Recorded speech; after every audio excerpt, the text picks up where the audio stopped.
আল্লাহ কোরআনে বলেন এই জান্নাতের মধ্যে দামি জান্নাতুল ফেরদাউস আমি 2 গুণওয়ালা মানুষের দান করব। ইন্নাল্লাযীনা আমানু ওয়া আমিলুস সালিহাত কানাত লাহুম জান্নাতুল ফিরদাউসি নুজুলা। যারা ঈমান আনার পরে নেক আমল করবে আমি তাদের জান্নাত দিব, দামি জান্নাতুল ফেরদাউস।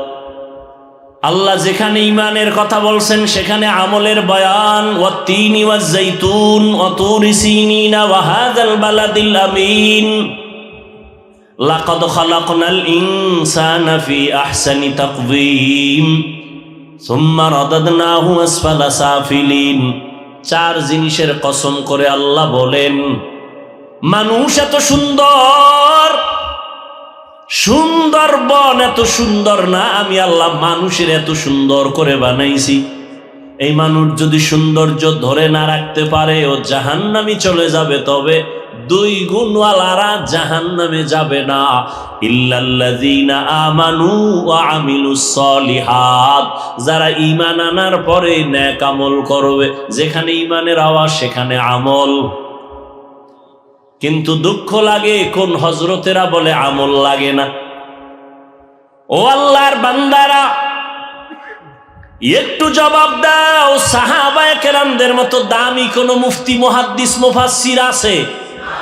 ভাই সত্য কথা বলো, আছে? ওই সাহাবায়ে কেরামের তাকওয়া, ইখলাস, ইলম, আমল কম না বেশি? এরা কি শুধু 5 ওয়াক্ত পড়ছেন? তাহাজ্জুদ পড়ে নাই? ইশরাক, আওয়াবিন, চাষ করে নাই? জিহাদের ময়দানেও তারা ফার্স্ট। স্ত্রীর হক আদায়ের বেলায় তারা ফার্স্ট নাকি?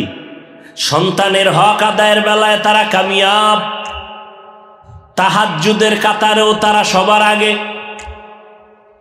কি ওলামায়ে কেরাম বলেন, আমার ভুল হইলে ধরায় দিয়েন। ইশরাকের বেলায় তারা সবার আগে।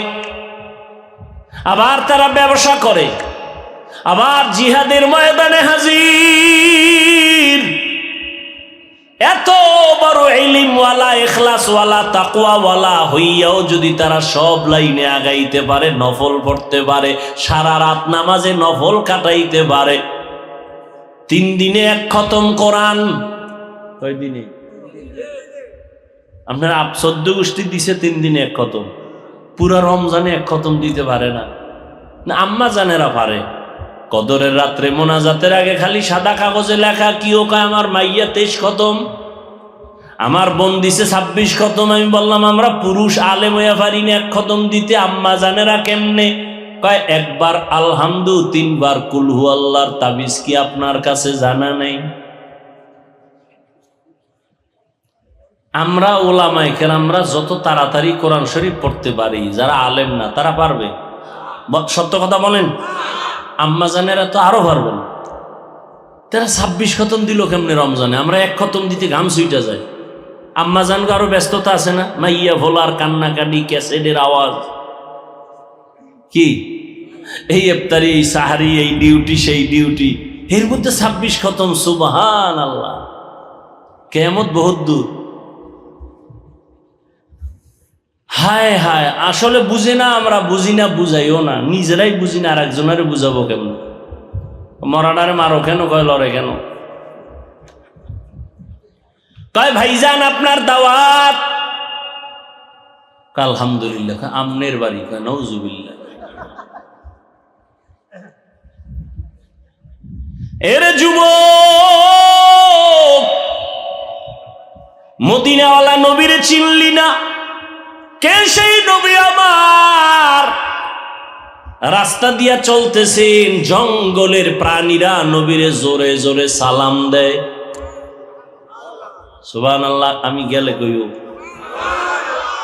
সুবহানাল্লাহর দাম নাই। আইবে কেমনে? যেই পরিমাণ গাঞ্জা খাও আর বিড়ি টানো, যে সুবহানাল্লাহ আইবে কেমনে? আহ দুঃখ।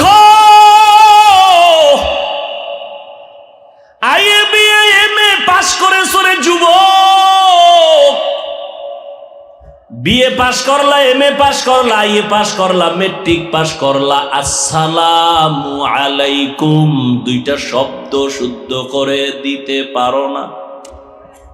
BA pass, matric pass, IA pass, MA pass, কেউ কেউ বিয়াও পাস, আসসালামু আলাইকুম এই দুইটা শব্দ পারে না। দে সামাইকুম মানে তোর উপরে ঠাডা ভরুক, হে গুড়ায় খাও আলাইকুম তোর উপরে আগে ভরুক।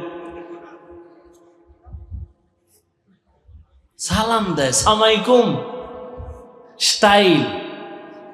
এক হুজুরের বলে এক গ্রামের মানুষে স্টাইল করে সালাম দিবে, হুজুরের দিছে আসসালাম আলাইকুম, সালাম আসসালাম, হুজুর কেমন আছেন? হুজুরও আবার বুদ্ধি তো কম না, হুজুর কয় শুকুর আলহামদুলিল্লাহ।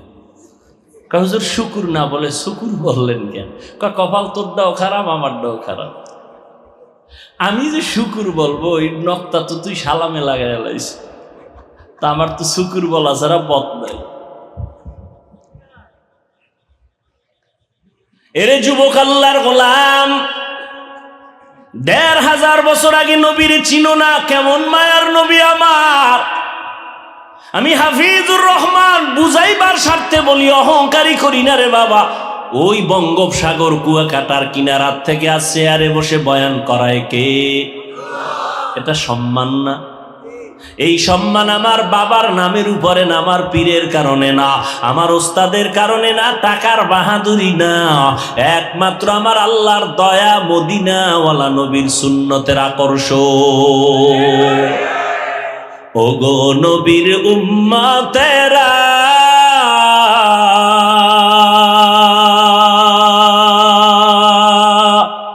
হয়ে আজি দিশাহারা,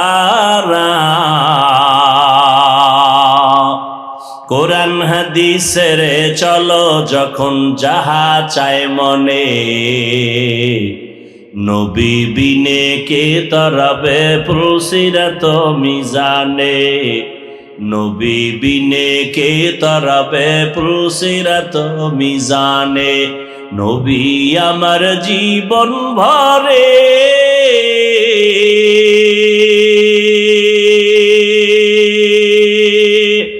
দিনের লাগি কষ্ট করে,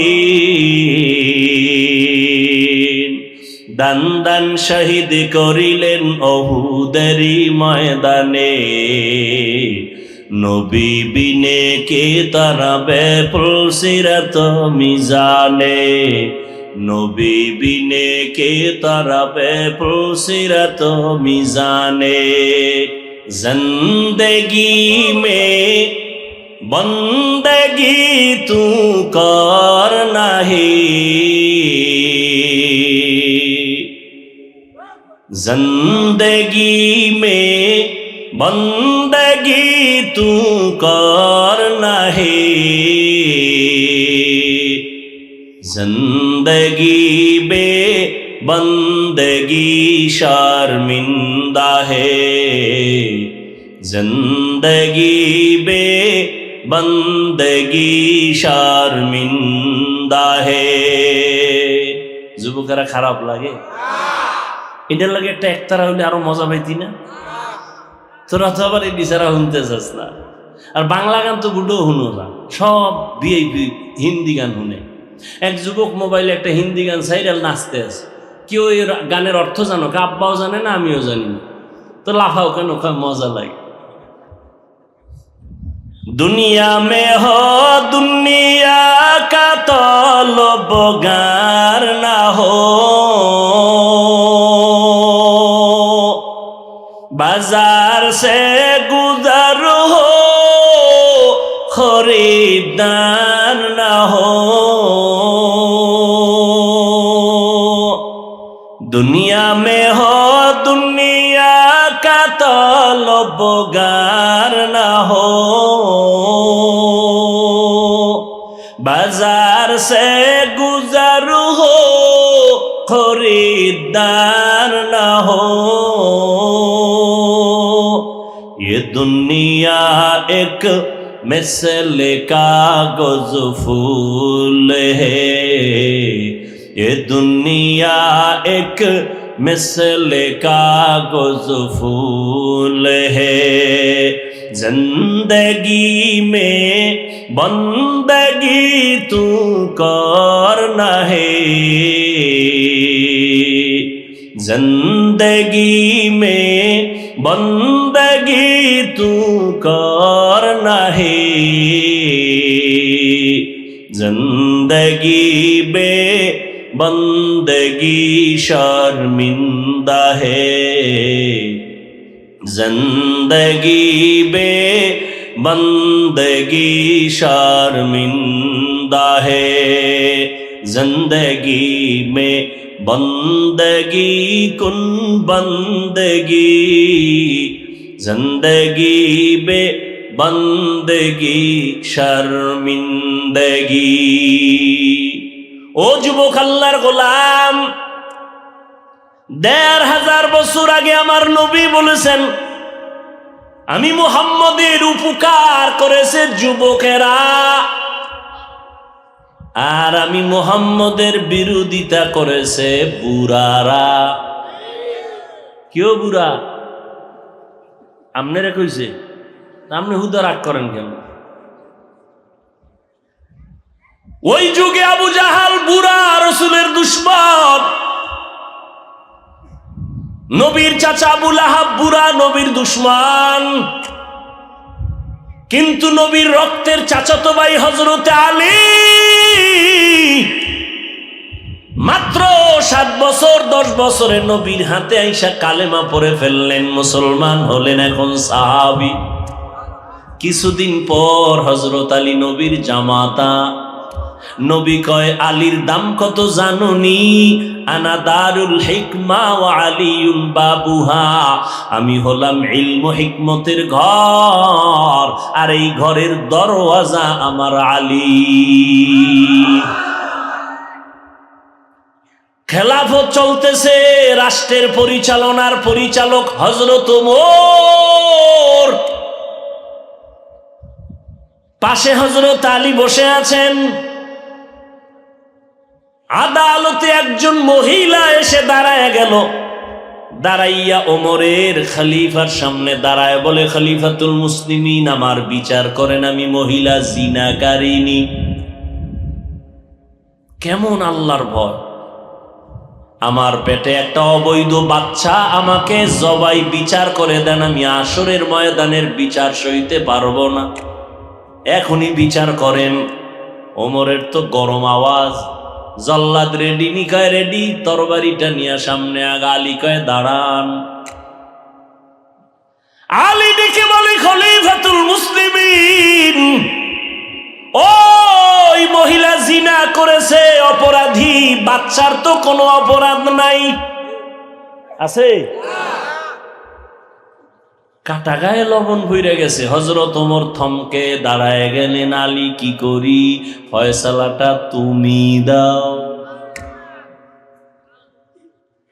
হযরত আলী ডেকে বলে, আম্মা যান, নিরাপদে বাড়িতে চলে যান, নিরাপদে ঘুমাবেন, খাবেন, বাচ্চা যেন হৃষ্টপুষ্ট হয়ে দুনিয়াতে আসে।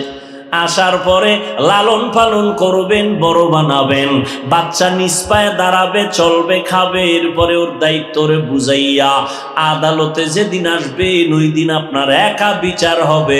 এখন হবে না, কারণ আপনার বিচার করতে গেলে শিশু বাচ্চার উপরে জুলুম হয়ে যাবে।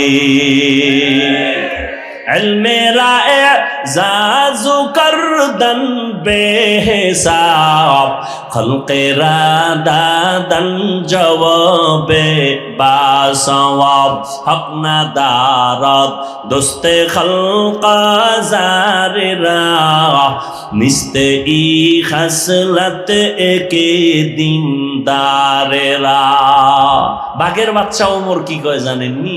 হযরত আলী ফয়সালাটা দেওয়া মাত্র আলী বলেন, লাউলা আলিউন লাহালাকা ওমর, আজকে আলী তুমি যদি না হইতা আমি ওমর ধ্বংস হয়ে যাইতাম। 7 বছর থেকে 10 বছরে হযরত আলী নবীর একজন বীর সহযোগী হয়ে গেল। আব্দুল্লাহ ইবনে মাসউদ অল্প বয়সে ময়দানে বকরির রাখাল হয়ে কাজ করে। আবু বকর ওমর নবী কোথাও যেন যাচ্ছে, আবু বকর আর নবী যাইতেছেন রাস্তা দিয়া, হঠাৎ পেটে খিদা লাগছে, ক্ষুধা। ওই বকরির পাল দেইকা কয় রাখালের কাছে চলো। রাখালের গিয়া কয় রাখাল আমগো একটা এমন বকরি দাও যেই বকরিতে দুধ দেয় না, বাজা, দুধ দেয় না, জীবনেও দিবে না, এরকম আছে না? এমন একটা বকরি দাও। কেন? বলে আমি দুধ পান করে খাবো। এইবার প্রথম চাইছে একটা দুধওয়ালা বকরি। রাখাল বলে এটা আমার না, আমি রাখাল, মালিকের অনুমতি নাই। শেষ পর্যন্ত নবী বলেন এমন একটা বকরি দাও যার দুধ হয় না। রাখাল ওই বকরিটা সোর কোনো দুধ হয় না। নবীর কাছে আনলেন, আবু বকর দাঁড়ানো, নবী ওলানে মোবারক হাত রাখলেন, দুধ আসলো, নবী পান করলেন। এরপরে আবু বকরকে পান করালেন। রাখালের কয় তুমি পান করো। করার পরে নবী কয় বকরি পালের মধ্যে দিয়া দাও, আগের মতো হয়ে গেল। এইবার রাখাল কয় যেই বকরি জীবনে বাচ্চা দুধ দেয় না সেই দুধ কেমনে দিল? কে এই লোকটা? হঠাৎ করে একটু পরিচয় নিলাম, নিয়া সাথে সাথে কালেমা পড়লো রাখাল। এই রাখাল আর কেউ না, পয়গম্বরের কলিজার সাহাবী আব্দুল্লাহ ইবনে মাসউদ। 27 বছর বয়স হযরত ওমরের। নবীর কল্লা আনতে যায় ওমর। বুড়া আবু জাহিল অর্ডার দিছে 100 লাল উট দেওয়া হবে, মুহাম্মদের গর্দান আনতে চাইলে কে পারবা? ওমর কয় আমি রেডি। তখন আমার নবীর সামনে 39 জন মুসলমান পুরুষ আর 11 জন পর্দারা, 11 জন আছে আড়ালে মহিলা।